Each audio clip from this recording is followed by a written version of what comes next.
Well, we've seen new images from inside a Customs and Border Protection facility in South Texas of families with children in essentially what are very large steel cages. Now local elected officials are sounding off. Here's CBS 4's Ted Scouten.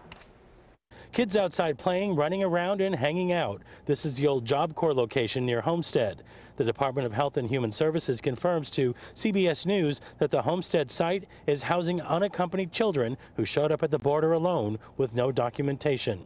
Congresswoman Wasserman-Schultz said she's finding out little about who's here. In Homestead, those kids are mostly the 13 to 17-year-olds who have come unaccompanied without their parents. She wants to know if the children who were separated from their parents at the border are here too. The Department of Health and Human Services said no.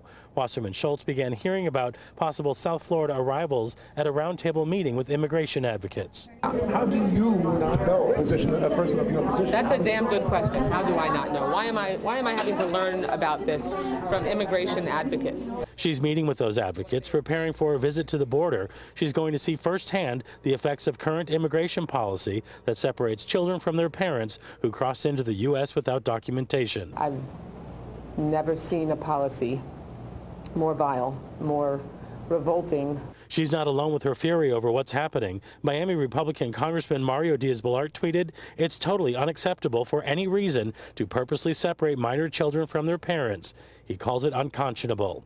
Fellow Republican Senator Marco Rubio said, currently, government must either release parents and continue incentive for illegal entry with children or separate families by detaining parents. Neither is good. Let's change the law to allow families to be held together. The policy is prompting protests at the border and across the country. Florida Governor Rick Scott, who's running as a Republican for the U.S. Senate, said what the country is witnessing right now is a byproduct of many years of bipartisan inaction and failure from our federal government. He went on to say they have failed to secure our borders, which has resulted in this chaos. Democratic Senator Bill Nelson tweeted, "There is no legitimate reason to separate families at the border. None. This needs to stop. I have called on the Trump administration to end this inhumane policy immediately." Democratic Congresswoman Frederica Wilson tweeted, "Do not believe the lies. There is no law mandating that immigrant children must be separated from their parents." Wasserman-Schultz says she plans to visit those South Florida sites in the coming days. Meanwhile, she'll be heading to Texas to the border on Friday. In Dania Beach, Ted Scouten, CBS 4 News at 7. For updates on the Trump presidency.